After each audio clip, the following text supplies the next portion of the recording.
Hey, welcome, all my right thinkers. Thanks for tuning in to check out your boy, P-Funk. Thinking right out here in my lane. I'm back in the book, doing what I do for you. Got something nice for you today, good lesson. Let's go. Rightism, 25 rules to live by. Storytelling, story with a message. There's a message in the story for life. I give you life lessons. You tune into receiving them. I appreciate you. You got a good thing going. Let's do what we do. Right Thinker's mission, and I'm on it, is to enlighten, inspire, educate, and motivate you, the individual, to a higher spiritual level of enlightenment. Right Thinker's way of life through mental and spiritual discipline practice daily will help and guide you to obtain your goal to reach spiritual enlightenment, aka to know thyself. My mission is that all right thinkers know thyself. If you're a right thinker, your goal is to know thyself. You see where we're going with this? So let's get that together, and I'm going to ask you the question. Do you know you? You will when I'm through. It's rhetorical. But if you don't have to answer for yourself, tune in. I can help you with that. That's what I do. A person who knows not and knows not that they know not is foolish. Disregard them. A person who knows not and knows that they know not is simple, but you can teach them. That's why I do what I do for you. I appreciate you too. Stay tuned. I got more for you. A person who knows not and believe and think that they know is dangerous, avoid them. I do. A person who knows and knows not that they know is spiritually asleep. I can awaken them. I'm the spiritual alarm clock here to wake you up with knowledge of self. That's what I do for you.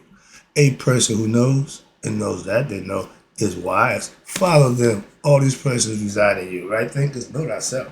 And to my girl, my yacht, be true. I had to cut the last lesson short, so I'm bringing out part two. I thought about it, but I might want to start from the top and just do it all over again. Right? So here we go. Controlling the senses, right thinkers? We're talking about controlling the senses, and I'm going to explain it to you. Break it down for you. See that picture right here? They say a picture worth 1,000 words. These are your feelings. These four guys outside the boat. You got the Capri, that's God inside the boat with the sun disc. You got his aspects of the God character that's inside you. I'm going to break all of this down. Hopefully you can get a better understanding. You see, these are all signs of your senses. The sight, the taste, hearing, and a knowledge, knowing, understanding, excuse me. I got that all for you, but that's what the lesson's going to be about today. I'm going to take it from the top. I ain't going to fill it in. No, I'm going to start from the top. All right? What I just showed you was the figure that's on the wall. That's how the Egyptians talk. And if you look at the headgear is important by all Egyptians. Why? That's the identification card. That's the calling card, so to speak. Okay? Let's break it down. Hope I can get you to understand. I like this. This is going to be fun. The subject of controlling your senses is a very important process of meditating. Becoming a perfect person is mental. Nobody makes it, no, but in meditation, that state of mind, when it's done right, it's a beautiful thing. And in the yoga system, they had a sage, Patanjali of India, in 200 BCE. The process of withdrawing the senses was termed as pratyahara, and that means withdrawing the senses from the objects of the world, meaning block the world out, take all that out, so as to what? Enable your mind to have what they call an unhampered experience of consciousness. It's just you and God. You got to become one with God. Oh, when Spider-Man, a lot of people know that story, when that symbolic thing hit him, that black thing covered him, he became one with Spider-Man. They became one. That's the concept. They got that concept from this. Why? Because when you go into a meditative state, you raise your conscious level from ordinary human to what? Superhuman, they call it. It's called a level that's called samadhi. We call it nihas. I get to all that in the end.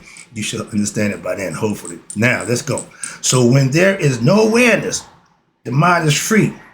George tell you, free your mind and your ass will follow. When the mind is free of what? Objects, things, person, place, and things. In India, yoga, this experience is called samadhi. I gave a lesson a while ago. But it also terms what they call super consciousness. Superman, superhero. When you're super conscious, that means you're intellectually smart. You're a genius. Why? You know you and God are one. You know thyself. That's the highest level of human knowledge you can have. You can get a whole bunch of degrees and a whole bunch of accolades, but no, within yourself, it's all inside here for you. In our ancient Egyptians, they had a word called Sihu, Sihu, or religious terms, Eucharist, or better term, physical term is called ecstasy. That feeling that just feels good, okay, was used. And this is all in the mind. If you can have a spiritual orgasm, that's when you and God become one. Why? That feeling is better than any other you can have, even physical. But we caught up in the physical sexual orgasm where everybody wants to just, a few seconds. But if you can get that mental orgasm, you can ride that thing out. You can just ride it out. Two different concepts. Moving on. But when the senses, meaning your body, are controlled and the mind now begins to rise above them, you don't need this body. When you go to sleep, the body stays here. Your mind goes somewhere else. That's what they're trying to explain to you. And it's a unique form of what? Peace and happiness within oneself that arises where? In the mind, which termed bliss. If you made that connection, be you Muslim, Christian, Jew, when you made that connection with God, it was a blissful feeling. We call it the liquor maya. We know what that is. But if you start telling everybody they have a mental orgasm, everybody, well, I want to have orgasm. I want to have mental orgasm. No, it happens automatically. How about that? Like the Kundalini, it only rises when you live right. Moving on. All these are stuff that's caused by the mind. That's what we're dealing with, the mind, okay? Meditation. And your mind rises above your unique, it reached the form of bliss, okay? But how about this? What's this? Most people have never, ever experienced that in their life. But they've come close in the brief moments after what? Know how they get it? Know how they get it? What's this? When they had that brief fulfillment of a longing or a desire feel. That pretty woman you want to, when you get that, oh, that's just a momentary thing. That's what we try to tell you. And if it's money, it's, again, those are not happiness. They may make you happy for the moment, but happiness, true happiness comes from within and it starts up here. That's what I'm trying to get you to understand. And watch this. When that happens, they associate objects with sources of happiness. And that's the biggest mistake. If you use things to make you happy, drugs to make you happy, influence of anything outside yourself, you are addicted to something that's not going to benefit you. It may make you feel good or make you think whatever, but it's not what it's supposed to be. Why? You got to have that within yourself. You don't need those things. And people use those to get what they think they, oh man, I sniffed this and I went on to another level. I went to another round. They drink ayahuasca. Man, I spoke to demons. I went to, but it's still not in your damn mind. Excuse me, calm down. It's all mental. Why don't we understand? If you're explaining something to me, it's coming from here. You got to articulate it and bring it out. So it's still mental. But because when they acquire even certain objects, that new car, that fancy house, of their desires, there is what? That brief, right there, that brief period of what you call satisfaction, but it's really relaxation and expansion because what? Now the tension of the thing that you wanted has been relieved. That's all it is. You're going to get the carrot. You got the carrot. That's all it is. Just proverbial carrot. It's proverbial wise. You never should catch it, but you always should chase for it. In life, they give you the proverbial carrot. That's the devil. He gives you the carrot. Here. Why? To keep you going. Okay? Understand? Striving for it keeps you going. Once you get it, what? The desire to fulfill. Now you're satisfied and you're going to pretty much relax. That's what they're telling you. And when that tension, what's this, of the desires has what? Subsided. So they strive what? Now to acquire what? More carrots, more and more objects. I use carrots, but I say objects. And what? The whole time not realizing. That's the mental thing right there. When you don't realize what you're doing, but you realizing that the objects and the ideas of possessing them are what? Just sources of what? Future worry, distraction, and burdens of your mind. The more you got, what P. Diddy said, the more money, more problems. Oh yeah. The more anything, the more you got to worry about. That's why the man who does best with less is better than the man who got to have a lot. Why? You don't really need all that. That's greedy. Moving on. But in this condition, the state of mind, it degrades itself. Your mind will go along with the okie doke and wastes its energy looking after what? More objects. And longing for what? More pleasures and objects. And what happens now? It never finds peace of mind. Hello?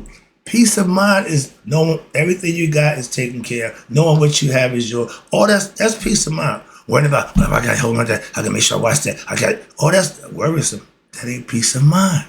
That's why we got security. Why? So you can have peace of mind. That's somebody's worried about that nonsense. Okay, but if you ain't got that kind of money, that's on you. But it must be understood, right, thinkers, that as far as you, the individual person, is concerned, other people, guess what, are objects. They're things. They're objects, person. So you don't have to rely on somebody else. You shouldn't. In fact, everything, understand this, get this one clear. Everything outside of you is an object in reference to your individual point of view. God ain't outside you. He's inside you. And when you got God, you got all you need. Now, all you got to do is put the work in. We're human in the physical form. Spiritual, mentally, you got to do the work right here in physical form, in life. That's what it's all about. Thus, watch this. What happened? Thus, everything outside, okay, thus a mind in this condition is considered, this is not good, to be a slave to what? Objects, things of the world, other people, rather than being what? Their controller and master. Everything I do, I control. Okay. That's for me. That's me. No, things I don't control, But me, I control everything about me. That's self-mastery. That's what that means. Every aspect of yourself. You might be strong in this area and weak as hell over here, but think because I'm strong and worry about that. Okay. How about you strengthen your weaknesses? That's how you improve yourself. Self-improvement is knowing the weaknesses and you work on them. Oh, I'd rather stick with the strong. Everybody does that. Work on your weakness. That's how you better yourself. That's what I did. Personally. All right. But that's what it's all about. Okay. So now a person under that state of mind, watch this, is considered a slave. Why? Because all you chasing for is that physical, material, desirable stuff. In this condition of mind, your slave object, okay, control of them. A person under control of their senses. A person like a right thinker. A person under the control of their senses. When you have control, will not, hear me, be able to control the movements of the senses, even if their minds tells them what not to look at a certain object or listen to it. They compel, why? Because they hell-bent on doing what they want to do. Couple that with the desire of the body, Scooby, roll problems. Now you have the ignorant mind, which does not understand that the objects of the world cannot truly satisfy any of their desires, but it will only multiply them to what? Infinity, where it's a continual thing, and that's not good. This is the plight of what? You ready? The distracted mind. I gave that lesson a little while ago, about the distracted mind compared to the lucid mind or even the dull mind. A distracted mind is the worst. Why? It ain't never going to be comfortable. It ain't never going to find peace within itself. Why? Because it's always frantic. Those kind of people always got to do something, always into something. I gave y'all that lesson before. Let me move on. Now we're about to get to a good spot. I see we start that time with this. Sorry. But now it's about to get good. I'm going to do the breaking down. The ancient Egyptian relief I just showed you with the picture in the previous page is in the temple of Edfu in Egypt, Africa. It denotes the mystical understanding. That picture says a lot. And the senses in relations to what? You, yourself. It's all about you. Just like the Bible, it's all about you. Did y'all know that? It's a human book. The boat of Ra depicts, you ever see, we are the creators of the boat. Everything is celestial. See that boat right there? And the boat represents you. Everything in the boat is you. Everything outside the boat is not you, but it's of you aspects. So let me try to break it down for you. Hope I get that understanding across. But when you see that, what I tell you, you don't see that if I don't tell you. You'll never see none of that. But Egyptians will see all that. I see it. So I'm going to break it down for you. Here you go. Let's go.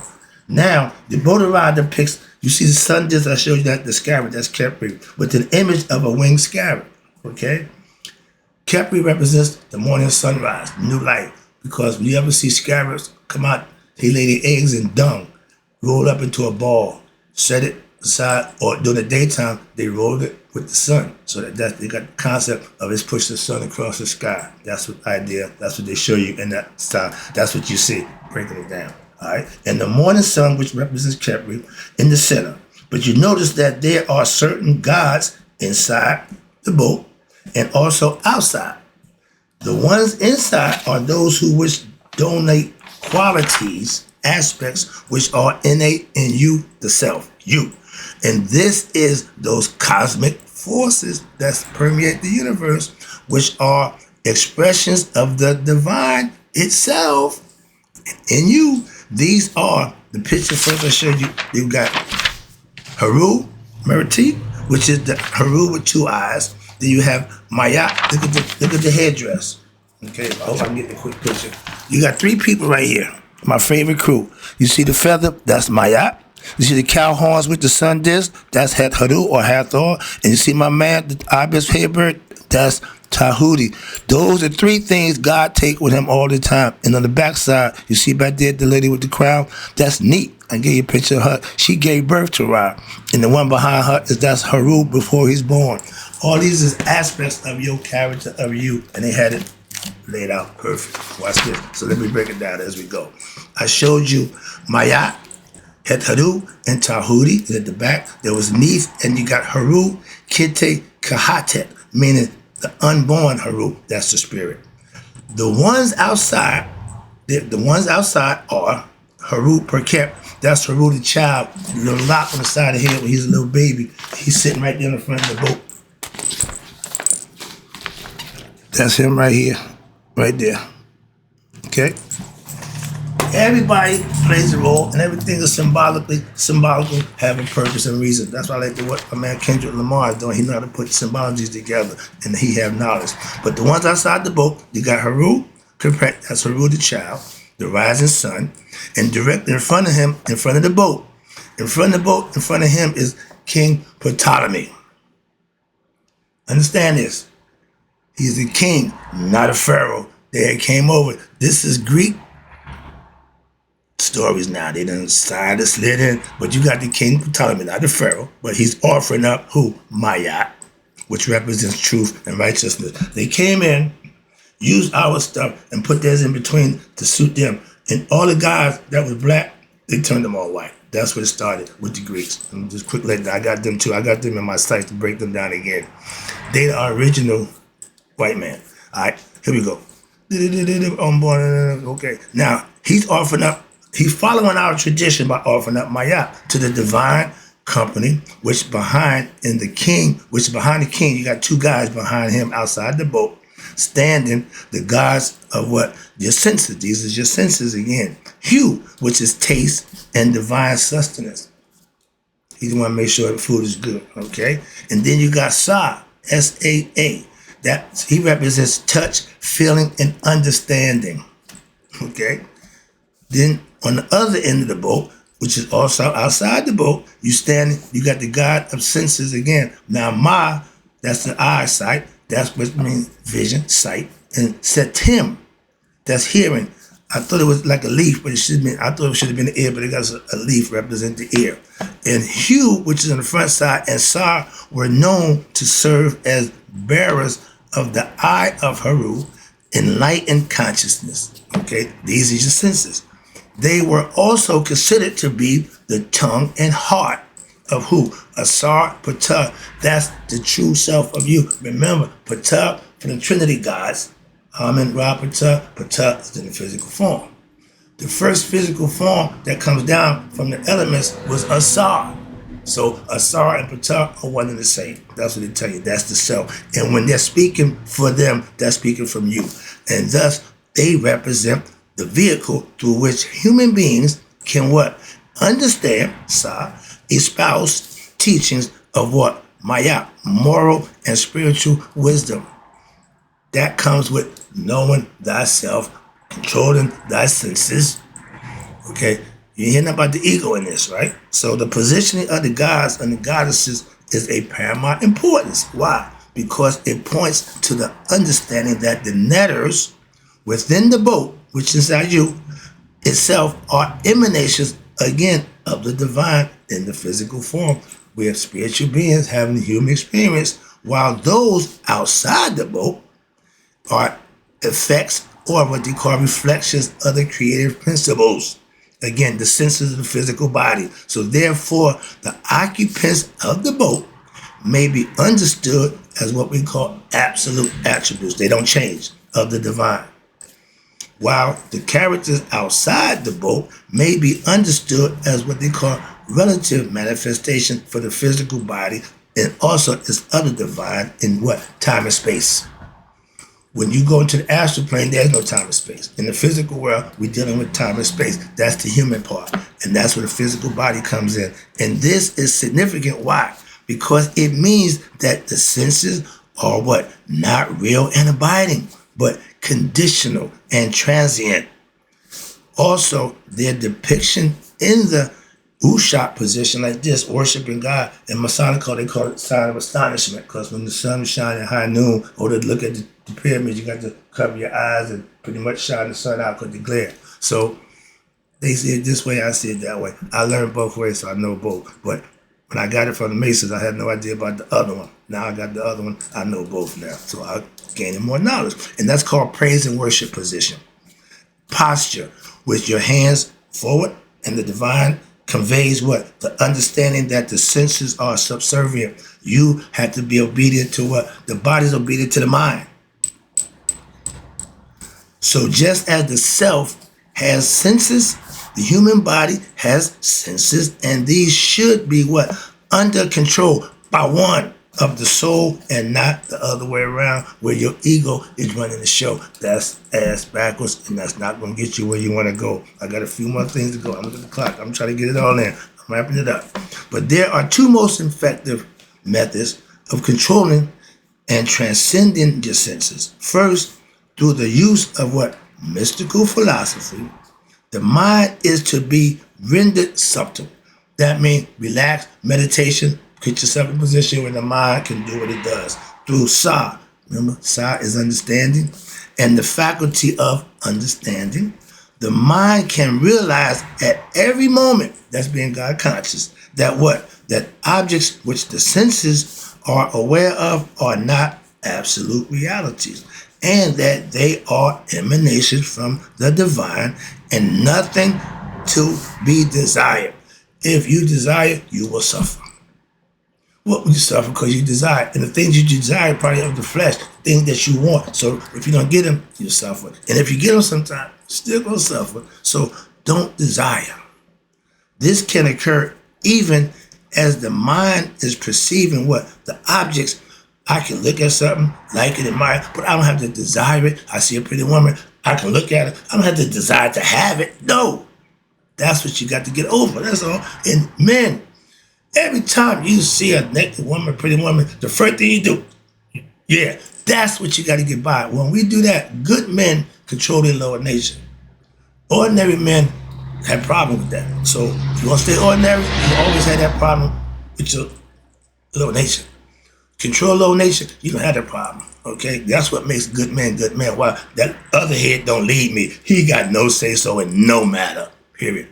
Young men understand that. But as perceiving objects as a person practices daily, what would happen? Reflection on your spiritual teaching.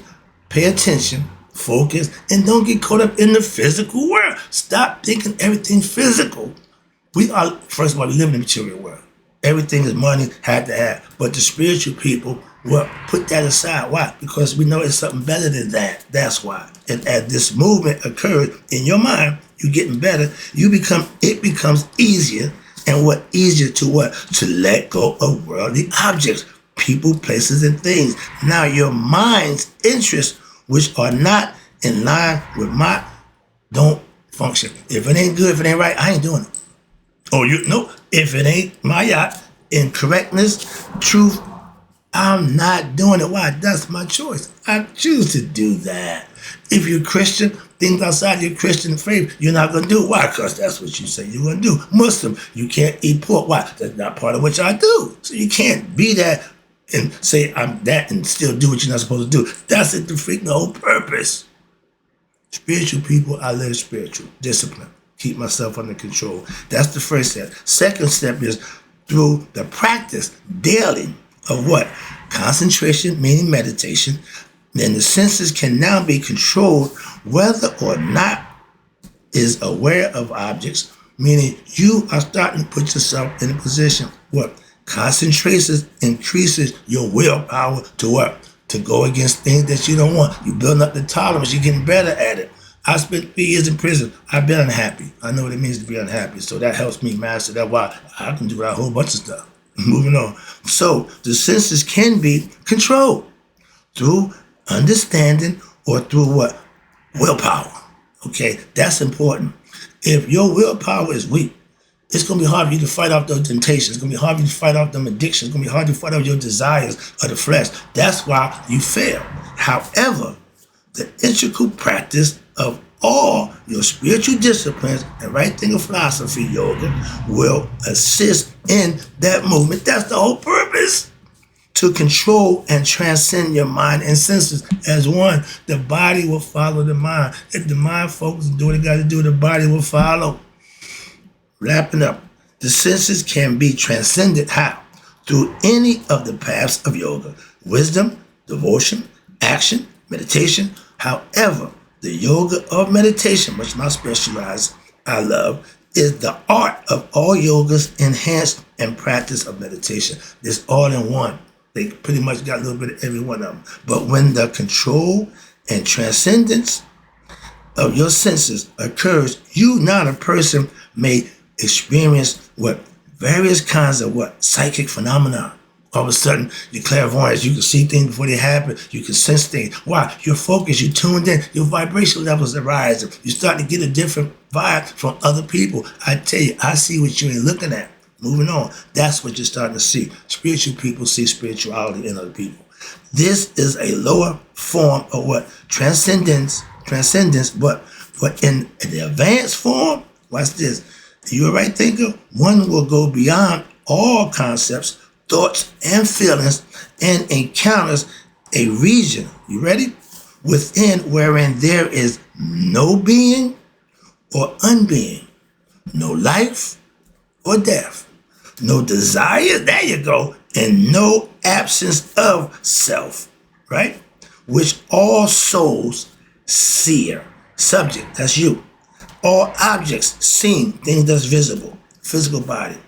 And this is a sar and the transcendental self from which all souls, subjects, you just see me there, and human beings, thus having what? This experience, which is what? Becoming one with your higher self, over a larger and larger periods of time, you're starting to get comfortable with it. You come realizing, as a human being, you discover what? That you is that same transcendental, that same immortal, that same infinite, that same formless, objectless, genderless, mean no sex, etc. You realize that for yourself. That's the beautiful thing. And that's the goal for all human beings. We come here to find out that one aspect right there, to know thyself. I'm wrapping it up, taking it home. I'm coming home. Come around third base. I'm stealing home. Jackie Robinson. Supreme self, that's you. And you thereby merge with your own nature from consciousness and experiences. Now, when this occurs, you ready? A human being, any human being, is said to have reached spiritual enlightenment, or the ancient Egyptian terminology for it, I told you my favorite, nihas, or to have achieved resurrection. I mean, you've risen spiritually. That new life ain't physical, it's mental and spiritual. That's the game, that's the idea, that's the purpose of knowing thyself. When that happens, you're good to go. Hope you enjoyed the lesson, because I got to go. And in closing, right thinkers may y'all let it be 100. Me, 100. Minus that date. So I never know that none of my right thinkers have passed away. I'll be right back.